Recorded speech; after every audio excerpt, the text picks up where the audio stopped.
Chapter 11. Solomon's Foreign Wives.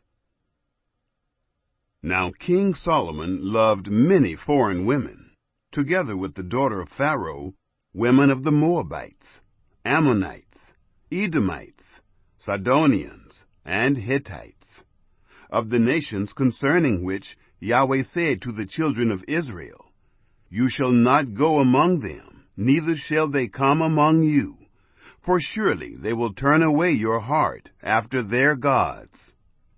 Solomon joined to these in love. He had 700 wives, princesses, and 300 concubines, and his wives turned away his heart. For it happened, when Solomon was old, that his wives turned away his heart after other gods, and his heart was not perfect with Yahweh his God, as was the heart of David his father. For Solomon went after Ashtoreth, the goddess of the Sidonians, and after Milcom, the abomination of the Ammonites. Solomon did that which was evil in the sight of Yahweh, and didn't go fully after Yahweh, as did David his father. Then did Solomon build a high place for Chemosh, the abomination of Moab, on the mountain that is before Jerusalem, and for Molech, the abomination of the children of Ammon. So did he for all his foreign wives, who burnt incense and sacrificed to their gods. God's anger against Solomon. Yahweh was angry with Solomon, because his heart was turned away from Yahweh, the God of Israel, who had appeared to him twice, and had commanded him concerning this thing, that he should not go after other gods. But he didn't keep that which Yahweh commanded. Therefore Yahweh said to Solomon, "Because this is done by you, and you have not kept my covenant and my statutes, which I have commanded you, I will surely tear the kingdom from you, and will give it to your servant. Notwithstanding, I will not do it in your days, for David your father's sake, but I will tear it out of the hand of your son. However, I will not tear away all the kingdom, but I will give one tribe to your son, for David my servant's sake, and for Jerusalem's sake, which I have chosen." Hadad's return. Yahweh raised up an adversary to Solomon, Hadad the Edomite. He was of the king's seed in Edom. For it happened, when David was in Edom, and Joab, the captain of the army, was gone up to bury the slain, and had struck every male in Edom. For Joab and all Israel remained there 6 months, until he had cut off every male in Edom, that Hadad fled, he and certain Edomites of his father's servants with him, to go into Egypt, Hadad being yet a little child. They arose out of Midian, and came to Paran, and they took men with them out of Paran, and they came to Egypt, to Pharaoh, king of Egypt, who gave him a house, and appointed him food, and gave him land. Hadad found great favor in the sight of Pharaoh, so that he gave him as wife the sister of his own wife, the sister of Tahpenes the queen. The sister of Tahpenes bore him Genubath, his son, whom Tahpenes weaned in Pharaoh's house. And Genubath was in Pharaoh's house among the sons of Pharaoh.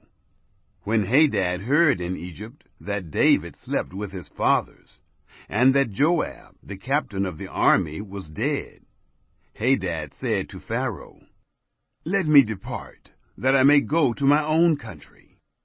Then Pharaoh said to him, "But what have you lacked with me, that, behold, you seek to go to your own country?" He answered, Nothing. However, only let me depart. Rezon's hostility. God raised up another adversary to him, Rezon, the son of Eliada, who had fled from his lord Hadadezer, king of Zobah. He gathered men to him, and became captain over a troop, when David killed them of Zobah. And they went to Damascus, and lived therein, and reigned in Damascus. He was an adversary to Israel all the days of Solomon, besides the mischief that Hadad did, and he abhorred Israel, and reigned over Syria. Jeroboam's rebellion. Jeroboam, the son of Nebat, an Ephraimite of Zeradah, a servant of Solomon, whose mother's name was Zeruiah, a widow, he also lifted up his hand against the king. This was the reason why he lifted up his hand against the king. Solomon built Millo, and repaired the breach of the city of David his father.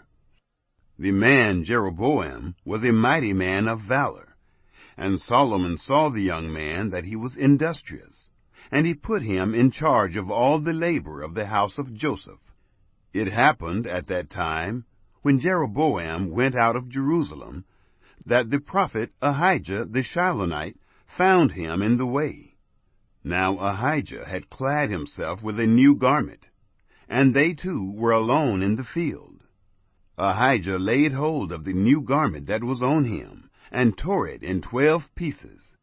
He said to Jeroboam, "Take 10 pieces, for thus says Yahweh, the God of Israel, Behold, I will tear the kingdom out of the hand of Solomon, and will give 10 tribes to you. But he shall have 1 tribe, for my servant David's sake, and for Jerusalem's sake, the city which I have chosen out of all the tribes of Israel.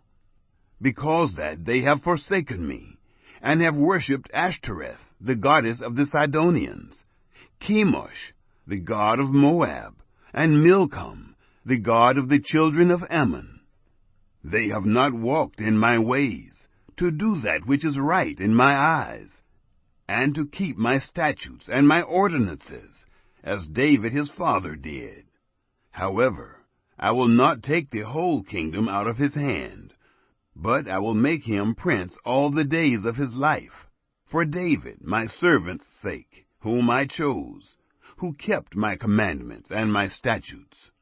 But I will take the kingdom out of his son's hand, and will give it to you, even 10 tribes. To his son will I give 1 tribe, that David my servant may have a lamp always before me in Jerusalem, the city which I have chosen me to put my name there.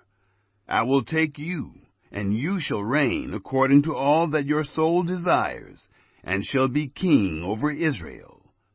It shall be, if you will listen to all that I command you, and will walk in my ways, and do that which is right in my eyes, to keep my statutes and my commandments, as David my servant did, that I will be with you, and will build you a sure house, as I built for David, and will give Israel to you.